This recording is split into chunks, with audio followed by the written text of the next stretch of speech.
So thank you for introduction. My talk today is about the Grain Challenge, and this is a work I worked on during the Exaform project the last 3 years.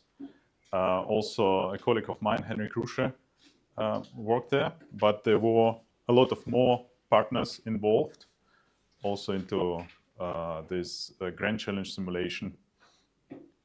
And here I just want to show you an overview of the Exaform project. There were several work packages, beginning with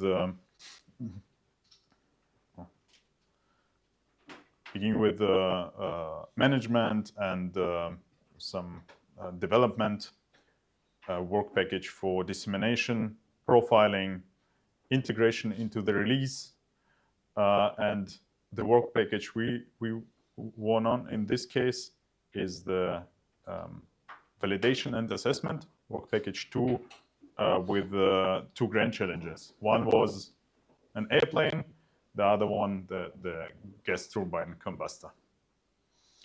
And as I said before, a lot of partners were involved also to bring the improvements into this case, into our case. For example, for Parallel I/O, we worked with HLRS from Stuttgart. The ESI implemented, so we started to work in form extent. ESI implemented into their version. Also, we worked with the Barcelona Supercomputer Center on profiling and so on. So it's a lot of cooperation is going on here. The case is based on the work of Severin, confined jet high pressure from German Airspace Center. It's a high fidelity numerical simulation of a generic gas turbine combustion. And the goals, there are 2 goals: thermoacoustic excitation, which might damage your gas turbine or jet engine. And the other goal was to study the pollution formation mechanisms. The case is, the largest case was 489 million cells. And we estimate for a production line, you would need 4 million core hours. We use Xiform to simulate it. And here you see the geometry. So we have an inlet pipe here where the mixture of fuel and air enters. The pilot pipes also with a mixture, but a richer ratio. And we have a combustion chamber here. Here's a small animation. First with the casing, like it was in the experiment, and these windows. If we remove the casing, you see on the left-hand side the inlet pipe, the pilots. These flames are the temperature contours of different temperatures. And if we remove the half of it, we see the fuel, the unburned fuel in the middle, which is burning along the combustion chamber. And you're welcome to try it out, because everything of this is public, and a lot of more from Exaform project, a lot of cases. We also revamped the landing page of the HPC committee, and all the cases are there. So with the README files, and so please try it out. The first improvement where we also worked on is the coherent I/O format. So I won't go into the detail here, but the most critical point here is that we get rid of a lot of files. When you have a lot of partitions, like 100,000 ranks case, 100,000 core case, you will have 100,000 processor directories. Bit different with the collated format, but it's another story. In coherent file format, you can have one file. Maybe from performance viewpoint, you would have more files, but you could have just one. And that solves the problem of the file count, which is a great problem for HPC. If you want to learn more, there is a training session tomorrow at 13:30 in room 8. So first result, pre-processing. We just want to decompose our case into partitions. So it's decompose par utility. We use a hierarchical method here. And we compare collated against coherent formats. So for the collated format, you can see here on the bottom, there's partition numbers. It's the time scales exponentially with the partition numbers. And for 32,000 partitions, you need somewhat 19 hours. For great news, for the coherent format, it doesn't scale with the partition number, and it's always under 20 minutes the decomposition is done. And we have, for this example, 32,000 cores, it's 60 times faster. And for greater decompositions, it's enabling technology, because it wasn't possible before. On most HPC systems, you have 24 hours job limit. You are not allowed to run a job longer than this, and it was not possible for us to decompose the case into more partitions.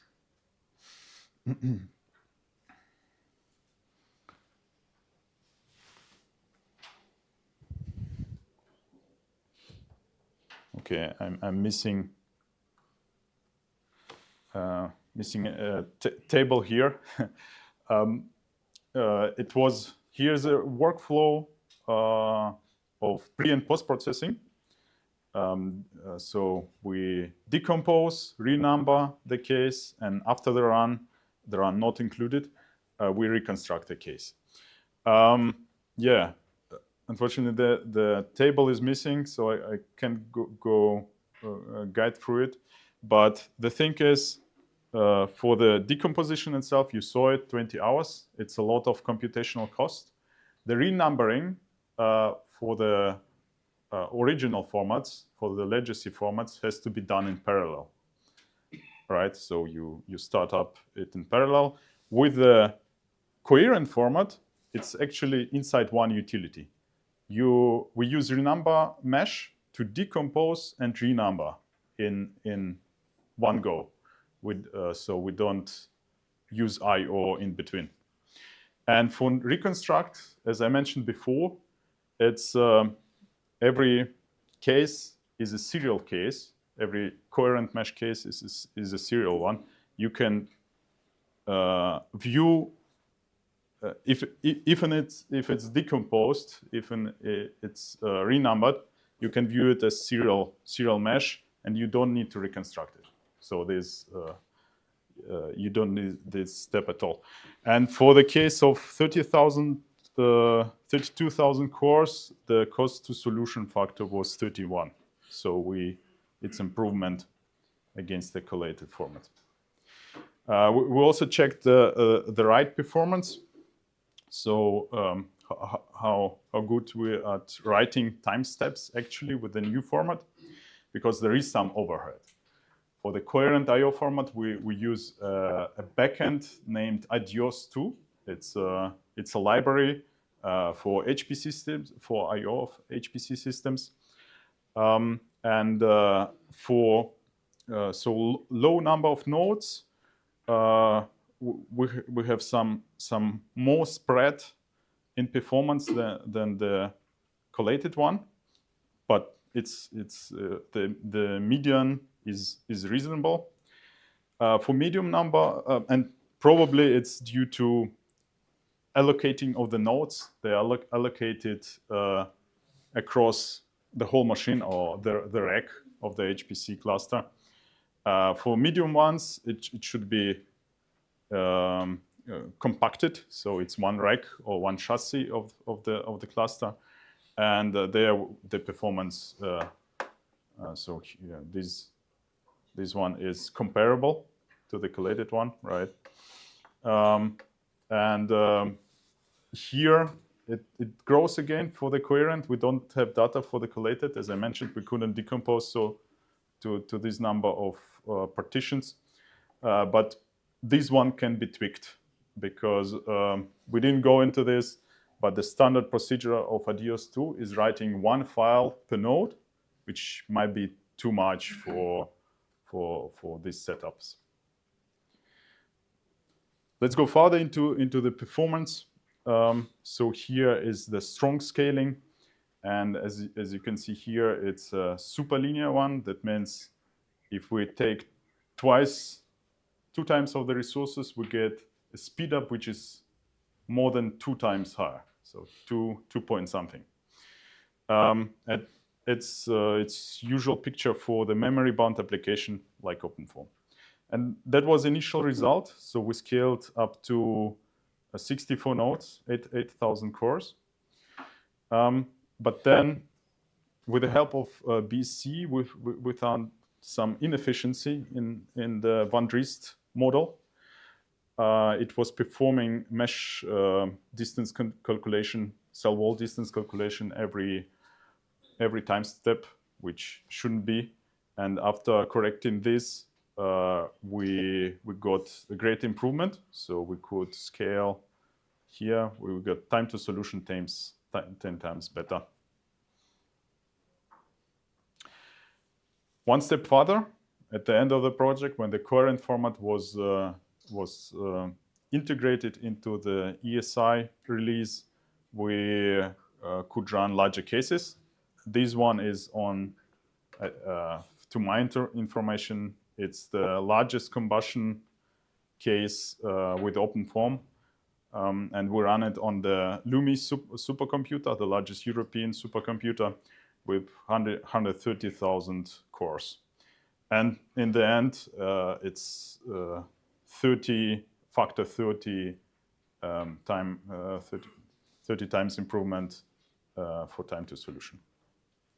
So let's look at parallel efficiency. Here I have traces performed, extracted by Barcelona Supercomputing Center with the tool Extra, which is also available now in the release. So you can also use it. It's included into profiling of the OpenFOAM. And as you can see here, it's we are here. So the x-axis is the timeline, execution time. The y-axis are the MPI ranks. So we have 128 MPI ranks. Each peak here is representing some MPI rank, right? And we are between the two solves, between the variable b and for variable psi. Variable b on the left-hand side and psi on the right-hand side. And you can see here, we're entering the solution for psi for some ranks much earlier than for others. That was, is quite obvious. And it looks like imbalance. We looked into this, and it's mainly for this, in decomposition log, you can see that the patches, there are fewer patches for these ranks than for average or from the other ranks. And if you look at the MPI calls, so it's underneath the same times as above, but you see only MPI calls here. We have weight all over the place. And what happens between these two solves? It's the FVC calculus. So it's matrix assembly where the coefficients are built. And basically all these weight alls are boundary updates. And you can see that there is also waiting time there. So we thought, how can we improve this? And one approach is dynamic load balancing. With the lay approach, it's land when idle. And how it works, so normal case, you have two MPIs, and in this case, each MPI rank has two CPUs, right? Here, two here, and two here. You solve, got to MPI barrier, and these two CPUs need to wait, right? From MPI rank 1. They do nothing. Land when idle approach uses these CPUs, so they are landed to the MPI rank 2 at this point, and they also perform calculations for you. So all of the CPUs are working on the problem. It's originally implemented by BSC.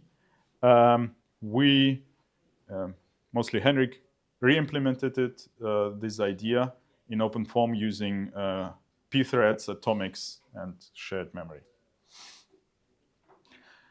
So the first problem is we need some work to share.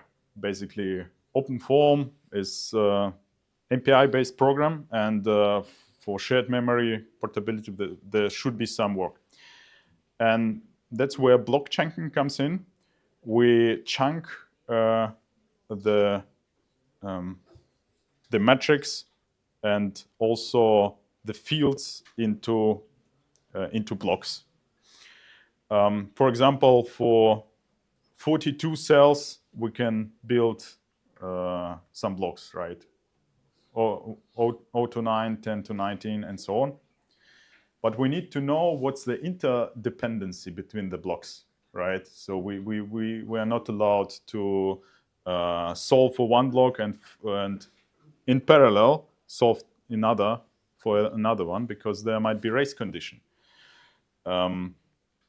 We need this interdependency. It's saved as a bit field, and we store this. We pre-compute it, store it, so we can use it efficiently. Here's an overview how it works. So we have two MPI rings here, A and B. There are also more, not present in the diagram, like C, D, E, and the arrows indicate communication. So we communicate at this point to MPI rank C, or here we communicate from A to B, and so on.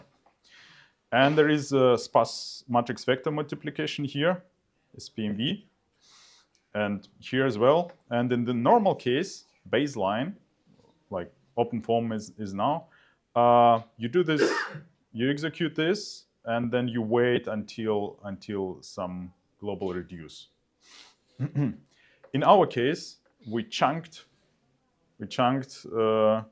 have some blocks which we can share with a different process, and you can see here B1 executed on the B, but B2 is executed on the CPU of the MPI rank 1, MPI rank A, right? So we shared this job with it. And here, that was the schematic representation. And this one is an actual trace.